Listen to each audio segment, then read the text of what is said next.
A very warm welcome to Joburg Today. I'm your host, Riley Sakaniposagwe, bringing you nothing but the best when it comes to local Jozi stories.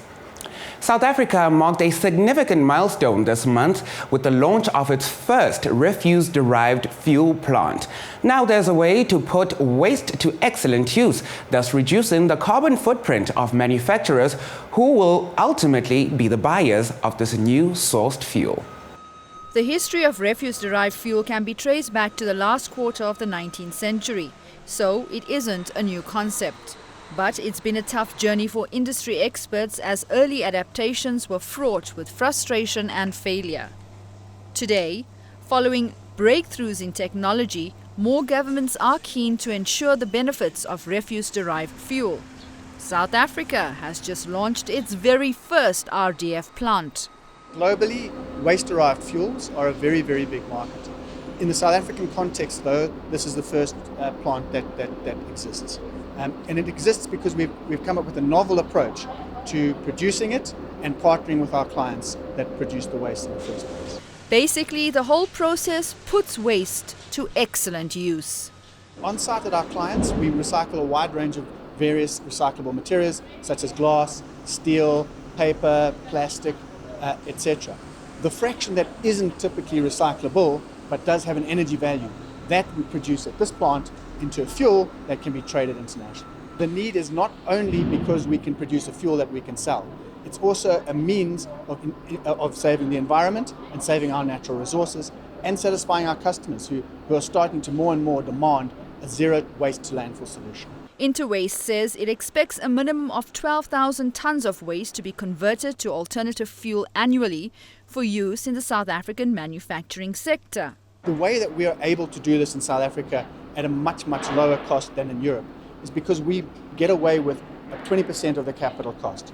And we do this by source separation at our clients' facilities.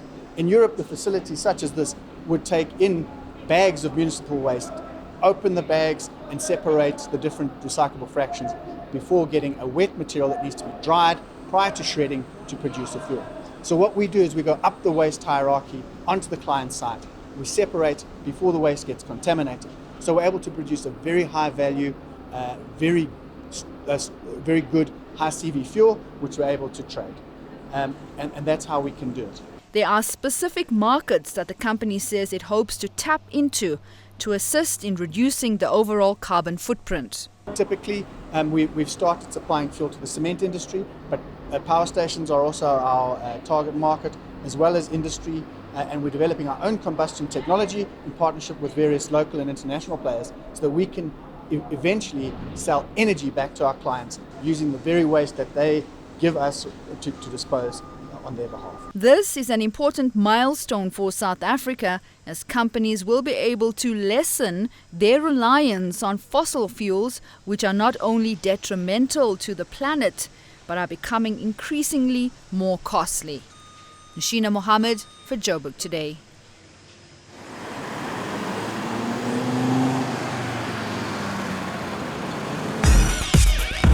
As always, we love hearing from you, so do yourself that favor and hit the like button on our Facebook. That's Joburgtoday.tv. Follow us on Twitter at Joburgtoday. And if you're one of those people who are constantly on the move, then you, my friend, can catch us on pockettv.mobi. That's pocket with an I.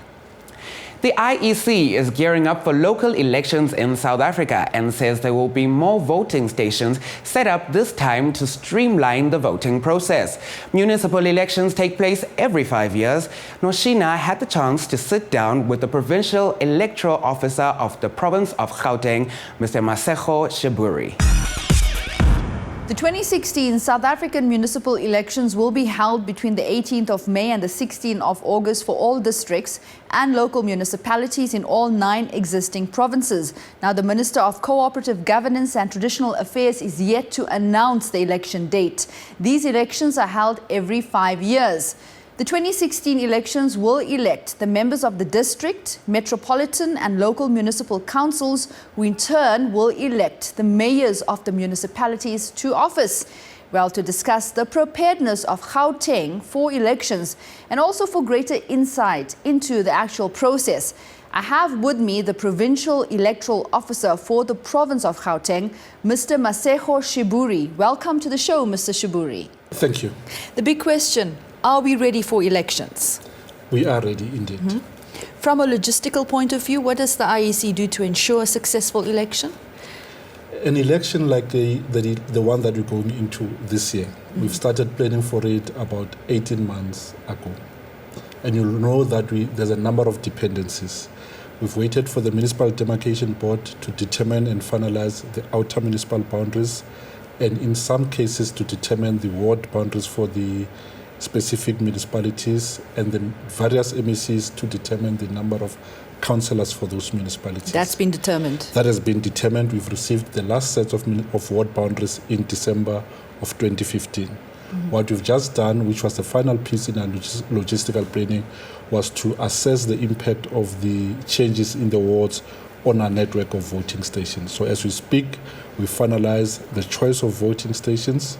In most instances, we've increased the number of voting stations to achieve two things. One, to shorten the distances that a voter travels to access a voting station. But secondly, and more importantly for a province like Gauteng, to make sure that people, once they get to station, do not spend a lot of time in queues because of the densities in population here in the province. And I'm sure there'll be more manpower and woman power on the ground as well. Manpower and woman power, we've already trained, we've recruited close to 8,000 people to work only for registration weekend. There'll be at least 2 people in each of those voting stations where we anticipate a bigger turnout of people to register for the first time, or in areas of new development or in new nodes. We'll have more people so that we process the applications much quickly. Now, integrity is everything when it comes to holding free and fair elections. How do you maintain this principle, this vital principle of integrity? We have, in terms of our law, that political parties are permitted to observe all processes related to an election day. They are present when we open stations in the morning. They are present during the voting process, and they can importantly raise complaints and objections at the voting station. Once we've released a result slip from a voting station, we leave one at the voting station so that everyone who was part of the process at that station can know what the result is. And we transport one to a capturing site where it is scanned and an image of which is available to everyone, political parties, the media, including ourselves, so that people can compare whether the results that we've captured on our system is the same results that left the voting station. Mr. Shiburi, do you have any message, any specific message to get out to our viewers around voting? So our message is to young people, avail yourself of the democratic process, stand up and be counted, and as our pay line goes for this election, the future of your country, the future of your township, the future of your area is in your hands. And by using your hands to cast a vote, you can make all the difference. But before you do that, we ask that you register on the weekend of the 5th and the 6th, and again on the weekend of the 9th and the 10th, to register so that your name appears on the voters' roll before you can vote. Okay, thank you so much for your time. Thank you very much.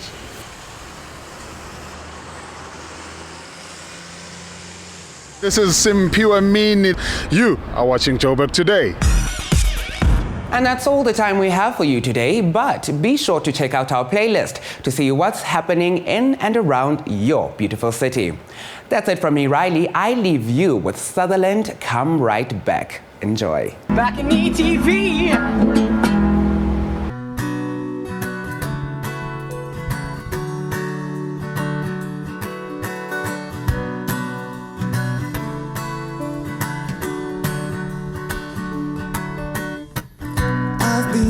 But I've been so down for a while now. My whole life is spinning round. I need to find a way out. I've been wrong, I'm hardly ever right, but you best believe I'm losing my light. It's mostly just dark clouds in my head, but when the wind blows the clouds away, they'll just come right back.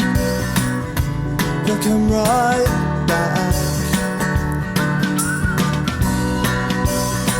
They'll just come right back. Now I don't know what this is or how the hell we got here in the last few years. Oh, how things have changed so very much. I've been you and you've been me. Now you're living through all the things that I've seen. I bet there's a storm brewing in that here. But when the wind blows the clouds away, they'll just come right back. They'll come right back. They'll just come right back.